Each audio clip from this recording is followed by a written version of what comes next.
Good afternoon. Thank you so much, everyone, for coming today. On behalf of the authors at Google Program and the Black Googler Network, it is my pleasure to introduce Gwen Ifill.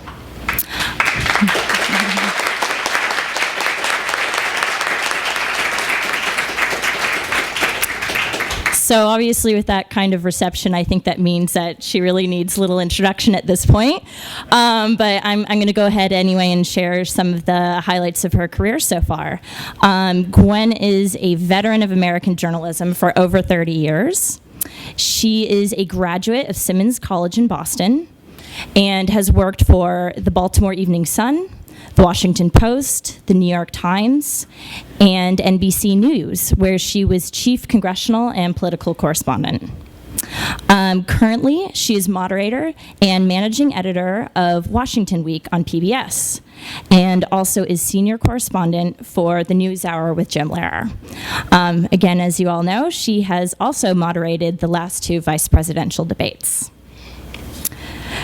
So today we are lucky enough to have her to talk about her new book, which is called The Breakthrough: Politics and Race in the Age of Obama. Her book was described by the LA Times as a strongly reported book, drawn from scores of interviews and peppered with interesting, revealing profiles. Eiffel bore at varying depths at race, class, gender, and generational change. Please join me in welcoming Gwen Ifill.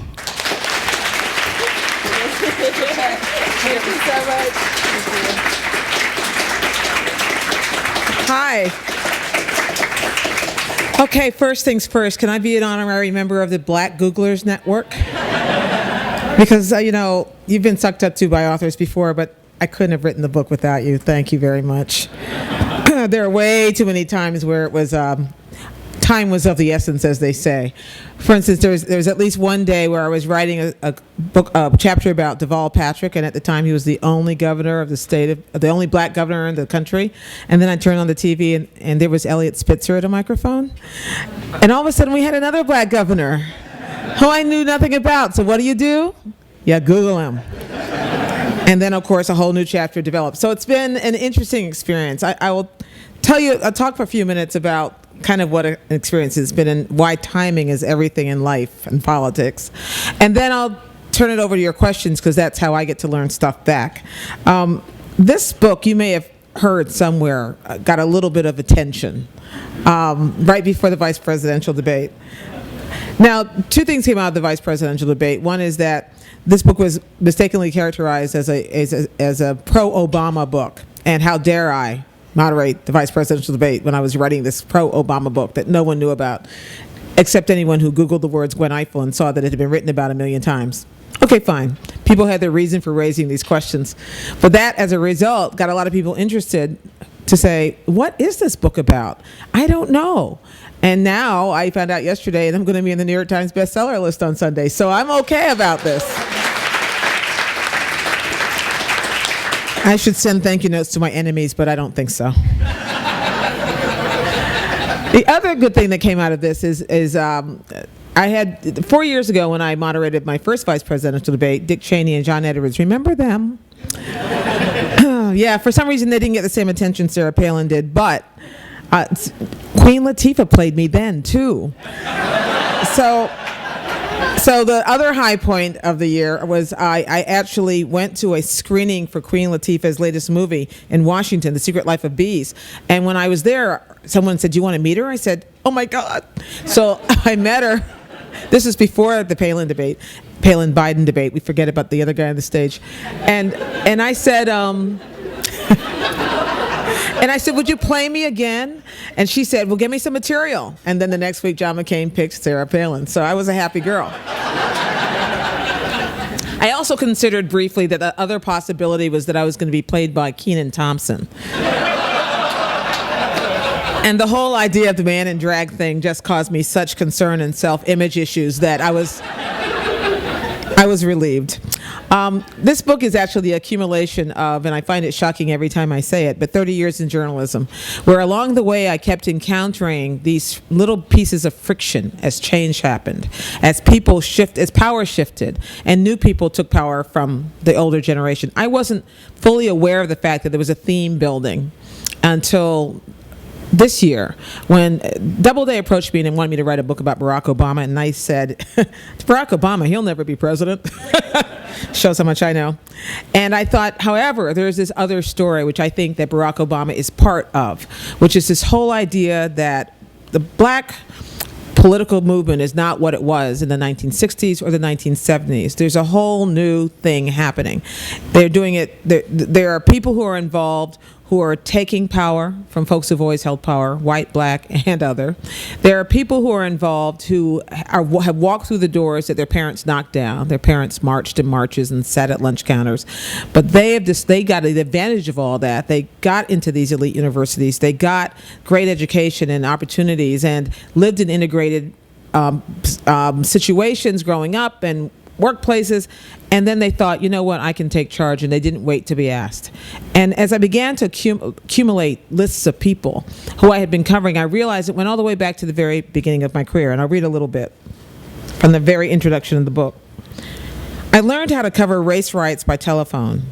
They didn't pay me enough at my first newspaper job to venture onto the grounds of South Boston High School when bricks were being thrown. Instead, I would telephone the headmaster and ask him to relay to me the number of broken chairs in the cafeteria each day.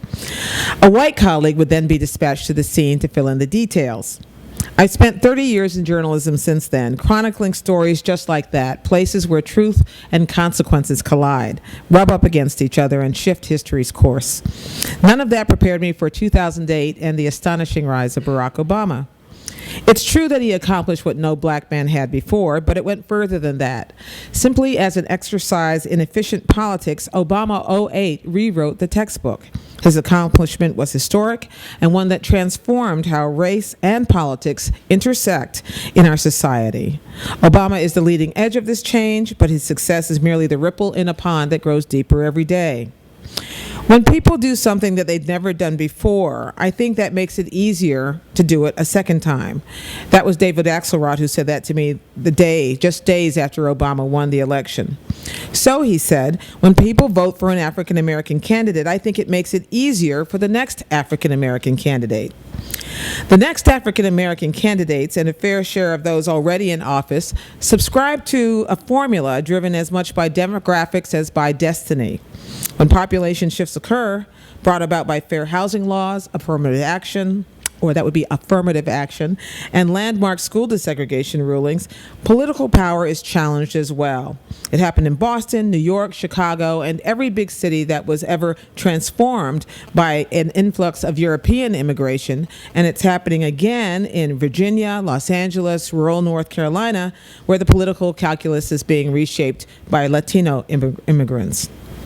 With African Americans freighted with the legacy of slavery and the pushback from whites who refuse to feel guilty about the sins of their ancestors, the shift has been more scattered and sporadic, yet no less profound.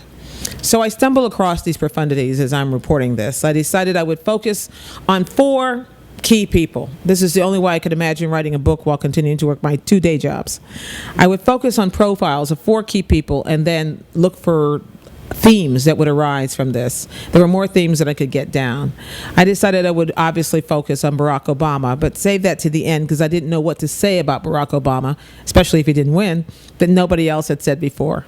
Then I wanted to talk about Deval Patrick because he was the only governor of Massachusetts, black governor of Massachusetts, and at the time the only black governor in the country, and he had the distinction of having never run for anything before and having decided to run for governor and surprise everyone by actually winning.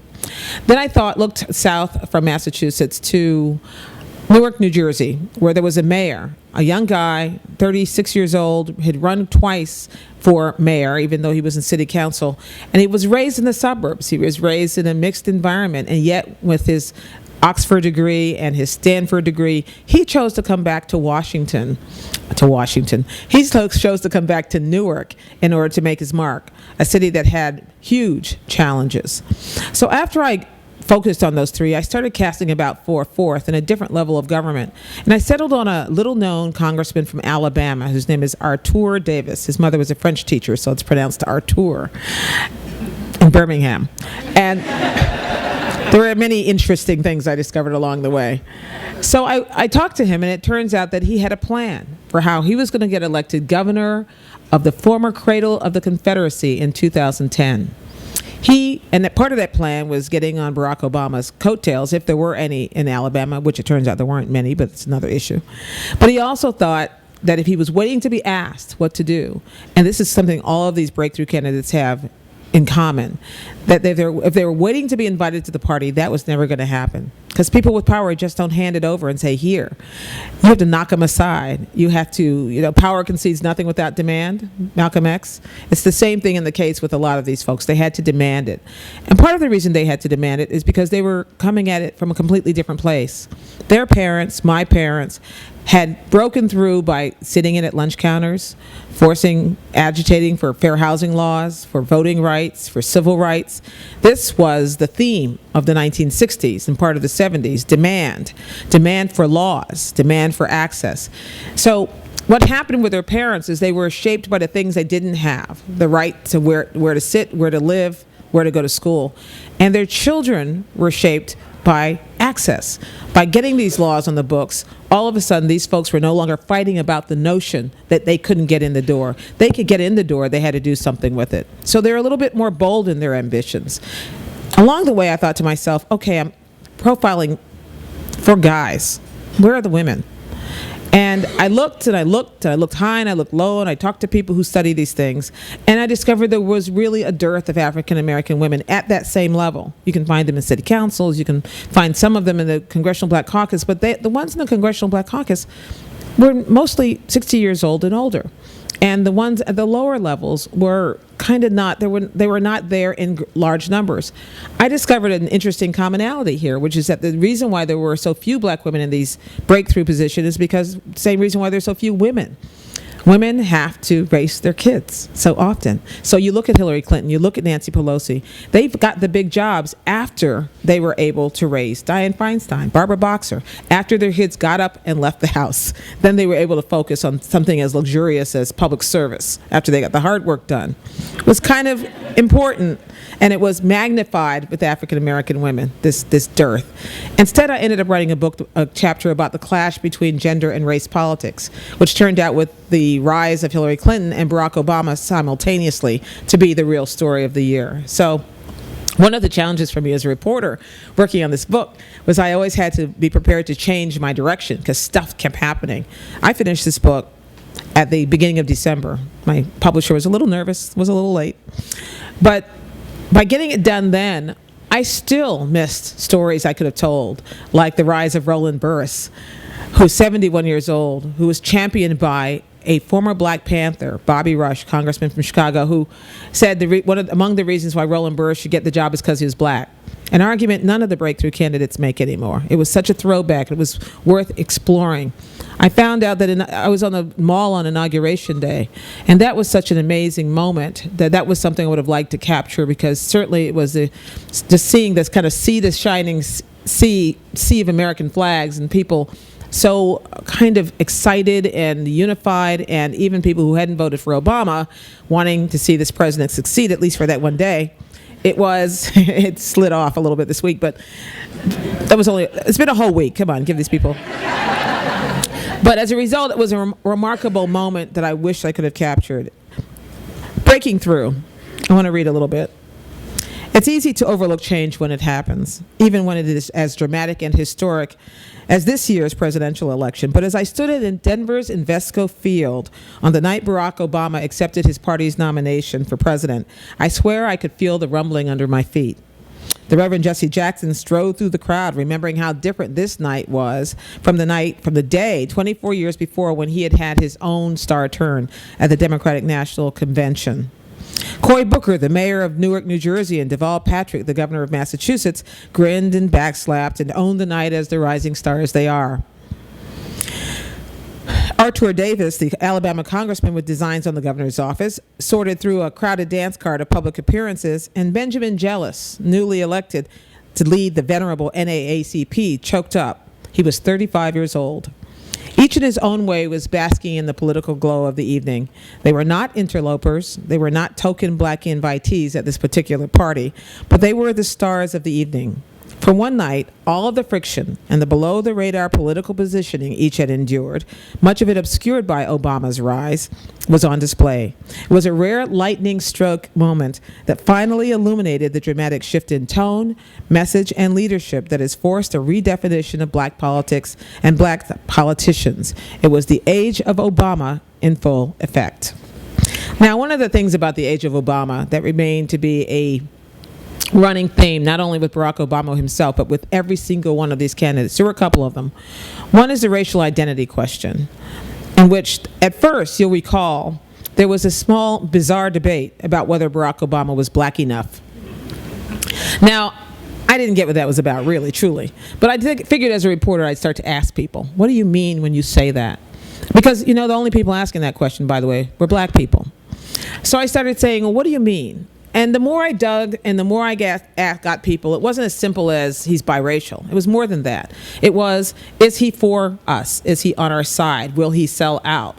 Will he sell our causes and our issues and our concerns down the road? Once I figured out that that was the question, I realized that's the question everybody asks of their candidates. Are they for me? So he addressed that. He spoke to that. He did it, some of it under the radar, talking only on black radio to black audiences. He did some of it with his race speech, which he gave only after he was forced in the corner by his good friend Jeremiah Wright. He did some of it by just privately reassuring in a traditional, old-fashioned traditional way, black leaders that he would represent their vested interests. But once he mastered that, the flip side then became, is he too black? That's where Jeremiah Wright heard him. And they really thought Jeremiah Wright was going to take him out. That was the biggest threat to the campaign at that point. It wasn't even Hillary Clinton. It was the fact that people would look at him, link him to the person who they only knew by his little clips of rantings on YouTube, and say, he's not like me. And if he's not like me and that's his friend, then they're not like me. The more alien Barack Obama seemed, it was bad enough that he had dark skin and funny ears and a funny name. But to add to that, this idea that he had a different set of core beliefs than most voters, that was the biggest danger that he had throughout the campaign. And he had to overcome that too. The fact that he walked that tightrope, when you look back on it, in America in 2009, when we really haven't come all that far, and the fact that he managed to placate black voters, placate white voters, bring in 64% of the Latino vote in the end, which wasn't supposed to happen, and get elected president over someone who at this time, 12 months ago, was supposed to be the nominee, Hillary Clinton, it was a foregone conclusion, is a remarkable, remarkable story. I talked to Vernon Jordan, the big-time lawyer and former head of the Urban League, about what it was like. He was a Hillary Clinton supporter. He was an old-time civil rights guy, but he had since moved on to very lucrative corporate work. But he also said to me he didn't understand why some people just didn't step aside, why some old leaders would allow this to go on and on and on and wouldn't just understand that the baton sometimes had to be passed. He identifies 5 distinct brands of black leadership. The grassroots activist, think Al Sharpton. Once upon a time, there are probably Color for Change is a better example of a grassroots activist these days. The corporate titan, like Richard Parsons, who's now at Citigroup.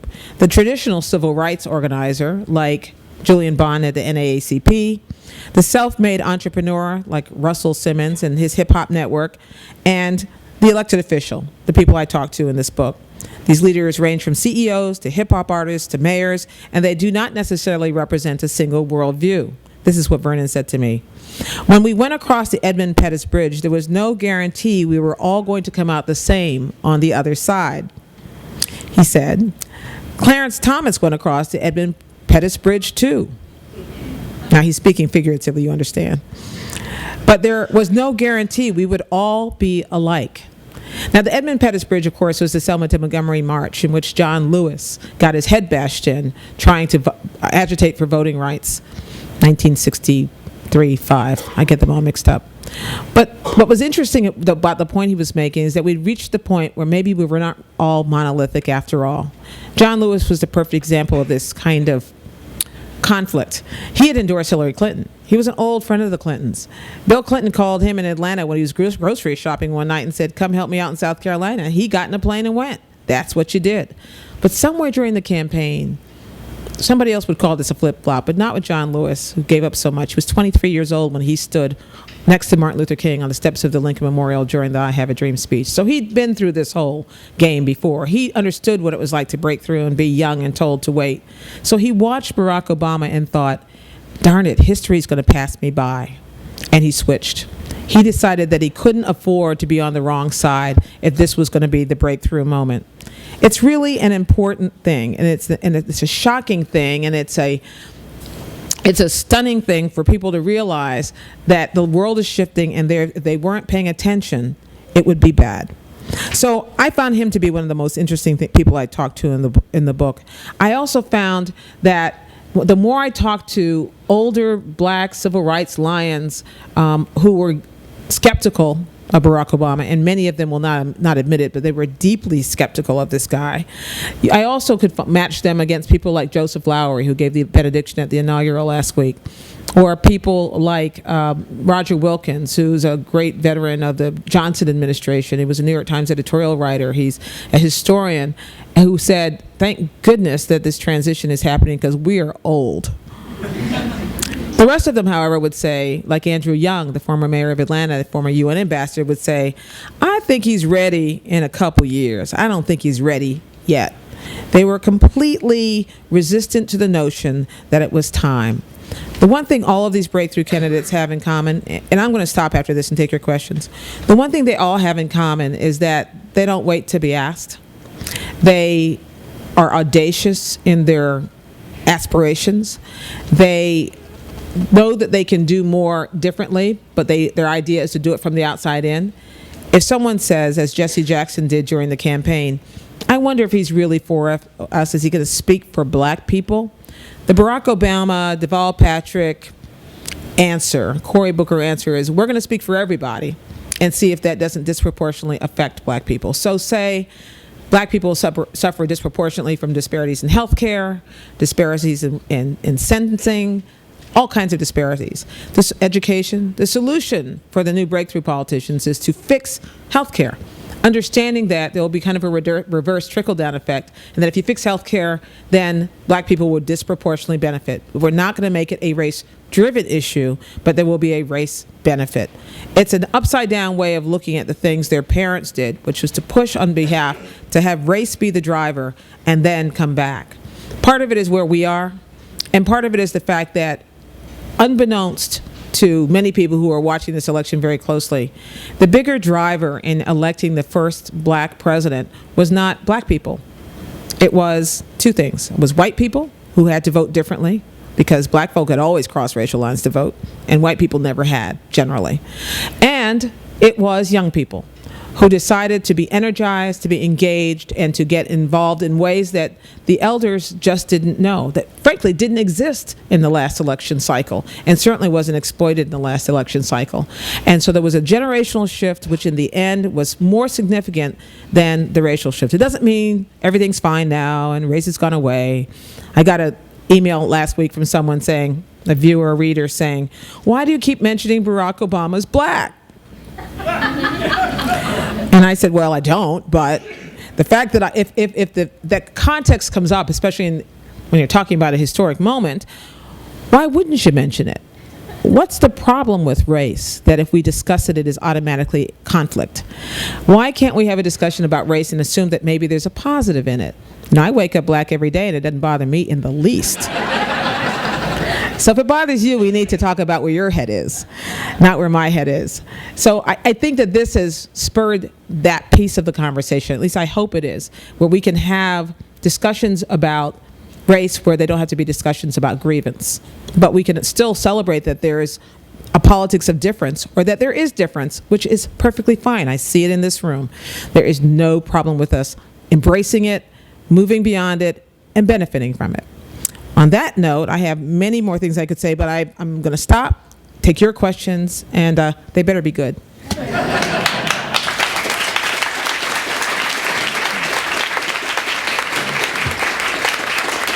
There's a microphone. I would mildly appreciate it if you would use it so I don't have to repeat myself. Ms. Eiffel, thank you so much for coming. I live in West Oakland, which was once a thriving working-class black neighborhood. It is now a difficult underclass black neighborhood. And I spent a lot of energy in the last 6 months talking to all the 18-year-old boys on my street, trying to get them to register to vote. And so that's sort of the background for my question, which is, what's it going to take to break down that level of hopelessness? Like, if this is one form of breakthrough, what is that kind of breakthrough going to look like? Boy, my version of that story, which isn't nearly as consequential, but it's the same point you're making, which is on Inauguration Day in Washington, there was this amazing outpouring. People in the streets, in comfortable shoes, just trudging toward the mall. Most of them from other places, just streaming in that direction. I was one of them. As I'm streaming in one direction, I noticed one guy in some work boots and a work jacket, and he's heading in the opposite direction, middle-aged black guy. And he is clearly going to work. And if Barack Obama's president, is not going to affect him one whit. Which is part of why I say that the election of Barack Obama is a wonderful breakthrough, but it doesn't trickle down very far to a lot of people. It did not change their lives a lot. I do think that there are some people who are never going to be engaged in the process. There's almost nothing you can do about it. But I applaud you for trying, by the way. On the other hand, there are far more people who have been engaged in it this year than you would have ever hoped. People who paid no attention. When I find the most apathy comes from young people who, like my 12-year-old godson, who goes, "What's the big deal?" In his life, there have always been places for him to go. He's always had a multiracial cast of friends. He didn't understand race as a confiner anyway, so what was the breakthrough? It had to be explained to him. And so there's that kind of, not apathy, but that kind of distance. And then there's the other kind of distance. How's this going to make my life better? Barack Obama is in a better position than any president we've ever had to speak to those 18-year-old kids. I don't know if he's going to. We'll have to wait and see. Thank you. Hi. Thank you very much for being here today. You were talking about the issue that got raised primarily in the black community about, is Barack Obama black enough? And you talked about different aspects of that. And something I was curious about was to what extent that was influenced by the fact that his father was Kenyan, not an American, not a descendant of slaves. Did that feed into the whole, well, he's not really like us and he doesn't care about the things we care about? It could be. But I don't know for sure, because I think it was more complicated than one reason. I mean, my parents are immigrants to this country, but that doesn't mean that I'm not a descendant of slaves. My forebears were just harvesting sugar cane instead of cotton, which I kind of like that idea, if you're going to be slaving. Sugar cane, Anyway. But I do think there was a certain amount of alienness for people. They wanted to know who he was and how. On the other hand, I know a lot of black Americans brought up, been here since we got off the boat in chains, who have great accomplishments. So there's not that much friction on those levels. I think that once black folk are pretty forgiving, and once you demonstrate to them, they don't take for granted that you're on their side unless you demonstrate it. And once you demonstrated it, all of that fell away. I heard very little discussion about whether Barack Obama's mixed race, African parentage made him less authentic. After that first hurdle, it all went away. Hi. Hi.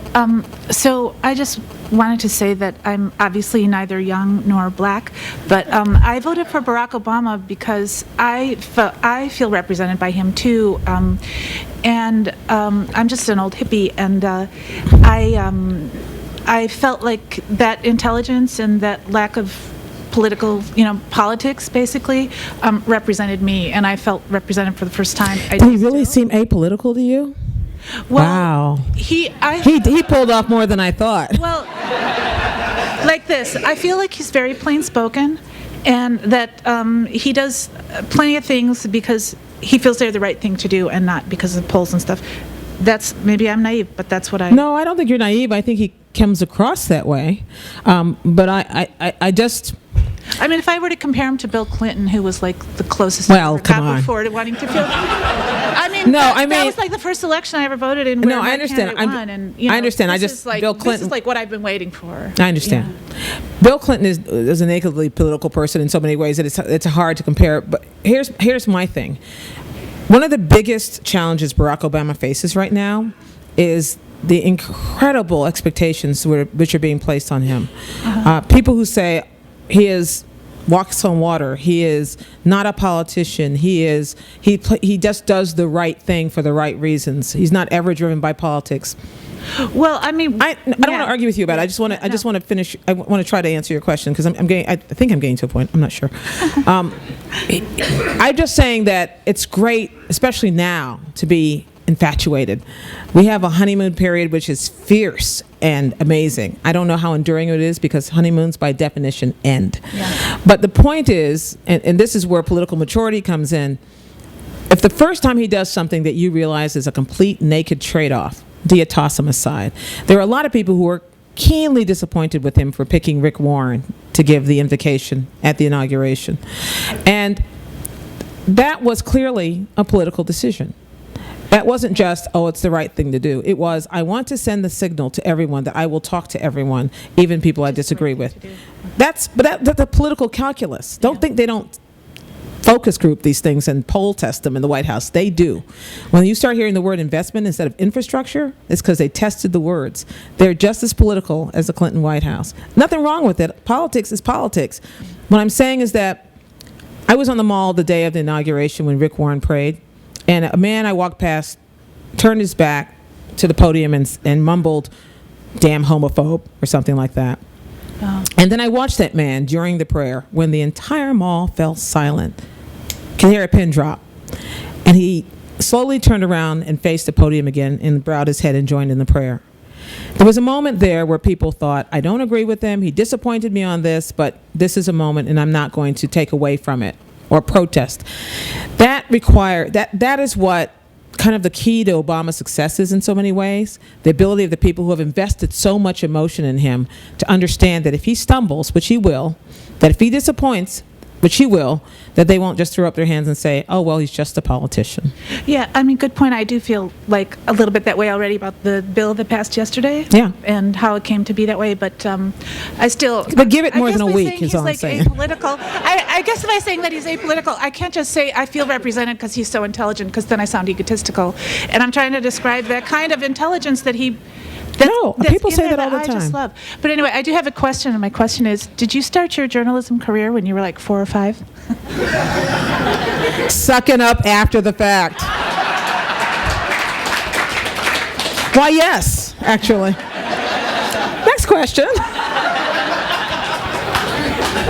So I know here race seems like a big thing, and could you in just America, tip the microphone up? Yeah, in America, and I was really disappointed with comparing New York to Katrina. And is it more than just race? Is it more of socioeconomic class, or is it just intertwined? And will people in the country be more? Well, you're no less American than me if you are in this country. Once again, I don't want to invest too much in the election of a single individual.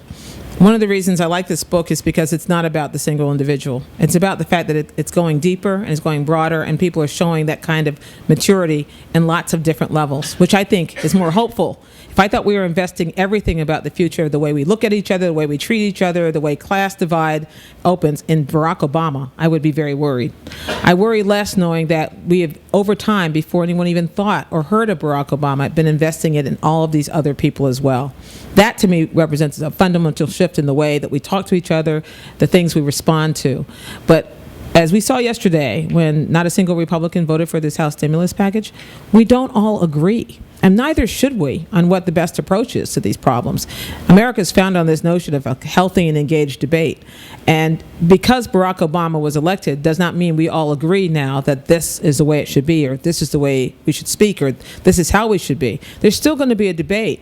And it's possible, even though it's suspicious that every Republican voted against this, one thinks that's a kind of a lockstep order.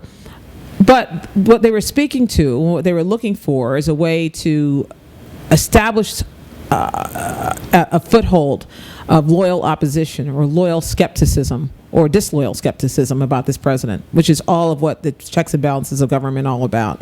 So expect there to be more of that, more challenges, more pushback, more, and they're in a tough position because never such an intense and incredible honeymoon have we seen, but they're looking for ways in, and Barack Obama is going to discover he can't just, with the power of his smile and eloquent word, change the way things have been done in Washington since the beginning. Thank you. Thank you. Thank you for being here. You're great. I come from Detroit and done politics for 20 years. And in Detroit, everything is black and white. Everything politically goes through the prism of race. The three of the four people in your book who I'm familiar with, I'm not as familiar with the guy from Alabama, seem to have rejected the identity politics of the previous generation, and they've succeeded. And there was a sense among many that was sort of the death knell of the identity politics of an Al Sharpton or whatever. A couple of weeks ago, Bobby Rush, as you alluded to, got up and played identity politics, and it appears to have worked. What's your sense of the future of that generation of leadership, not just from an age passing the torch, but of the tactics of, building on, things that are always framed in the context of race? It's interesting you mentioned the Bobby Rush situation again, because that, ran counter to my entire thesis. Me too. But it also was a sobering reminder about how far we haven't come and how you can completely freeze the conversation still by invoking race if you want to. I don't think it's a particularly honorable way of doing it. I also don't think it's a forward-looking way of doing it, but it worked, and the people it worked on especially were the old white guys in the U.S. Senate who were most freaked. What? You're calling me a racist? No. Let's come right this way, Mr. Burse. But I think it's going to work less and less because it depends on who rises to power. If the next generation of white leadership turns out to be people who are as forward-thinking and interested in coalition building as some of the people I profile in this book, I think you're going to see more of that. I mean, this goes deep. This goes to people like the mayor of Philadelphia, who endorsed Hillary Clinton and basically didn't really get a lot of grief for it because the people in his city said, hey, listen, just figure this out for me. On the other hand, some of those same people, when he was running against a preferred black and then white candidate for mayor, looked at him and said, aren't you kind of an elitist? And he didn't know what that meant. Well, he knew what it meant. So even the folks who are breaking through are struggling with the tactics and trying to take a few steps forward before they get knocked several steps back. I caution against us thinking that this is the great transformation. It's a continuum, and we have to go over a pretty shallow curve before we get to where we might end up. But it's a challenge to me to figure out where we're going to end up, and I don't know yet. Al Sharpton actually said to me, this isn't a big deal, this breakthrough stuff, because I've seen this before. I've been to this party before. Well, his point was there had been a whole generation of black mayors who came of age with great hopes in the 1960s and 70s, and that many of them just faded and fizzed out and in fact were replaced by white candidates right after. Some of them arrested, actually. But his point was this is nothing new. I think what he was missing is that these folks didn't come to power because someone carved something out for them. They came to power not because there was a machine that was created to get them elected and support them. They came to power more actually in the Harold Washington model, which is how do I reach beyond where my traditional base is. And because of that, they have something stronger to fall back on. The Al Sharptons of the world, by the way, believe themselves to be continually relevant because, well, first of all, he played this very well. He quietly talked to Obama but stayed out of the spotlight and did it on purpose because he knew it would hurt. He also believes that he continues to exist as a valuable agitator from the outside. And I don't have any problem with there being an agitator from the outside. Someone's got to hold someone's feet to the fire. I don't trust any one person to know what's best for everybody at all the time. But there was a funny moment that got overlooked largely this campaign on Saturday Night Live. It was one of those Robert Smigel cartoons, one of those animated sketches, and it was about Jesse Jackson and Al Sharpton. And it had the cartoon characters of Jackson and Sharpton attempting to get into Obama events. Sharpton was fitted with a collar that would shock him every time he arrived at the gate. And whenever Jackson showed up, the Michelle character would throw open someone's shoes to distract, and then Jackson would be taken into a closet by Obama, who would say, I'm going to make you my ambassador to Lower Zumbutu. And it would take weeks before Jackson realized there was no such place. It was hilarious, but it showed definitely how he had managed to stiff-arm these guys without alienating them and minimize any damage they may have caused. Thank you. Hi. Hello. I don't really have a question, but I have more of a statement. That always scares me when people start that way. So first of all, thank you for coming to Google, but moreover, here is the statement. I wanted to thank you for the example you've set over the years, the past 30 years. We don't really talk about the numbers that much.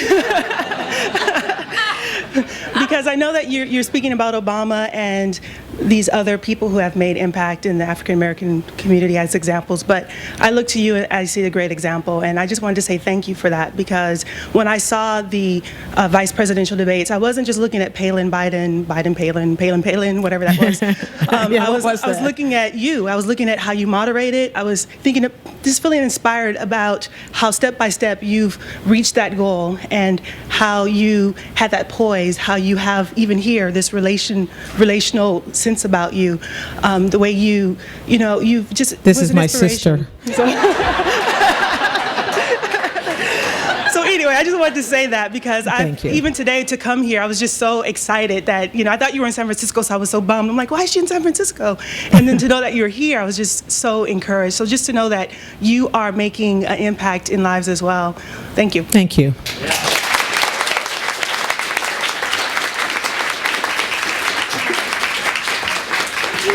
Hi. So you spoke a little bit about race and gender, and I was hoping you would speak a little bit about sexuality, and especially with this past election, with so many individual state ballot measures that took away rights from a large proportion of the population.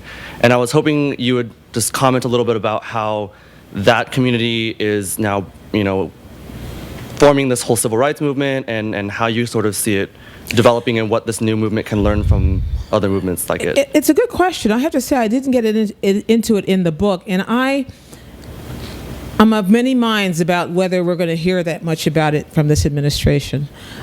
You take his theory and how he got elected, and you extend it logically to issues of sexuality, and you begin to realize that what he is doing, what he has done up until now, let's divide it between pre-inauguration and post-inauguration. Pre-inauguration, he wasn't doing anything to alienate anybody in the mainstream.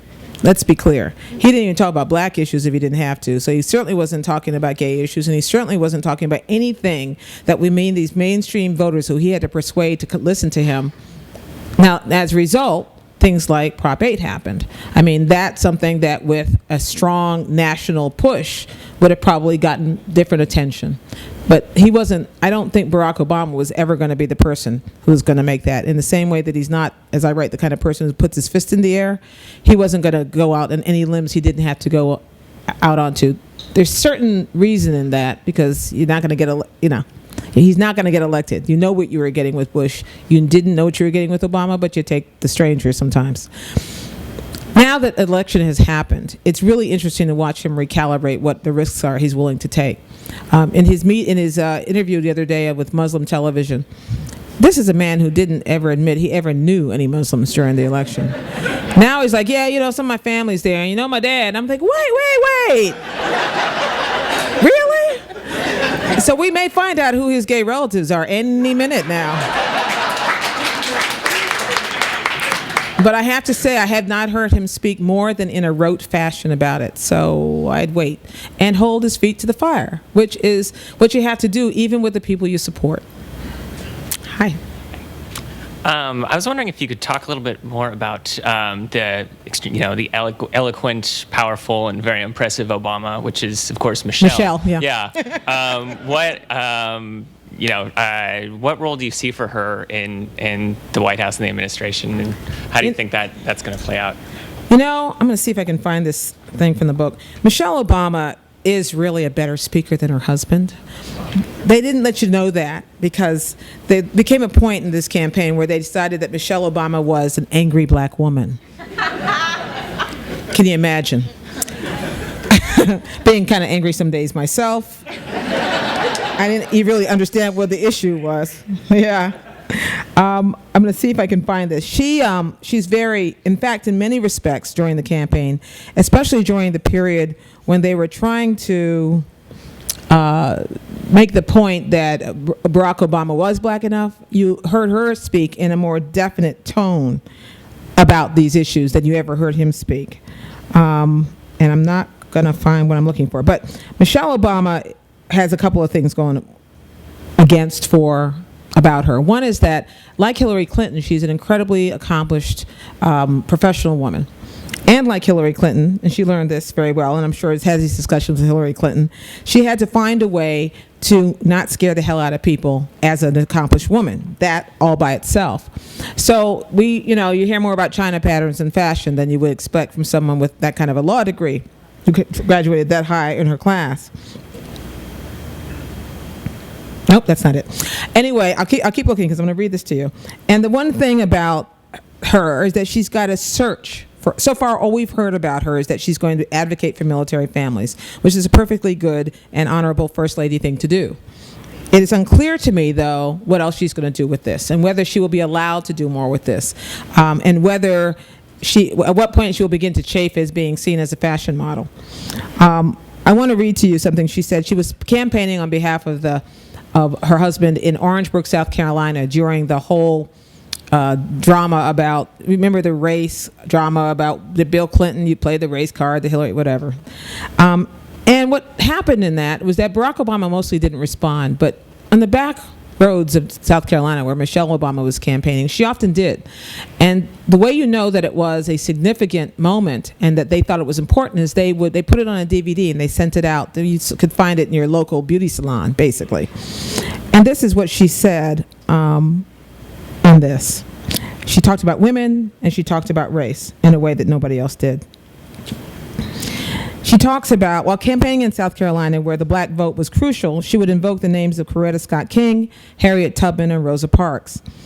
She said, "These were all women who cast aside the voices of doubt and fear that said, 'Wait, you can't do that. It's not your turn. The timing's not right. The country's not ready.' The gnawing sense of self-doubt that is so common in all of us is a lie. It's a lie. It's just in our heads. See, 9 times out of 10, we are more ready.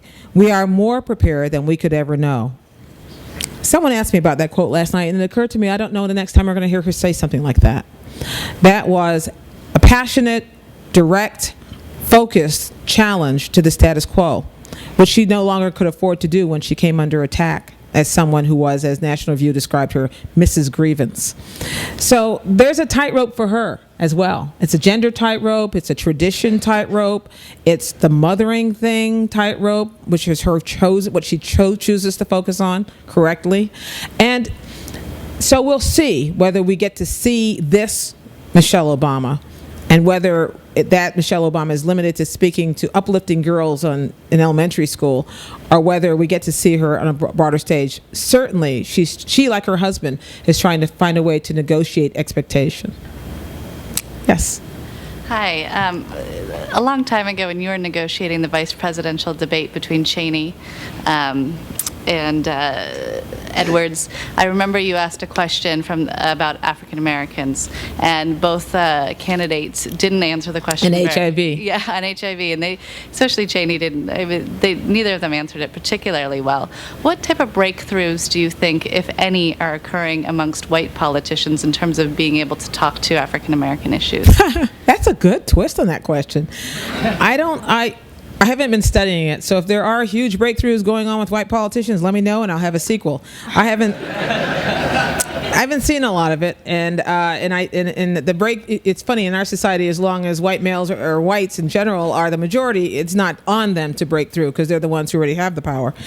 But I want to use that as a chance to talk about that very episode in that debate and what it told me about how I do my job, because when I asked that question, when I formulated that question in 2004, I wanted to ask a question about the skyrocketing rate of HIV and AIDS infection among African American women in particular. And I thought to myself, I knew for a fact that these candidates spend all their time prepping and deciding how they're going to answer questions and trying to predict what's Gwen going to ask me. And they have little moot court rehearsals where people play you. I'm not making this up. So I thought I'll ask this question in a way they don't see coming, which is I phrased it by saying, I'm not going to ask you about AIDS in Africa. I'm going to ask you about AIDS here in America. And I would like you to respond to this question. And I used the statistics.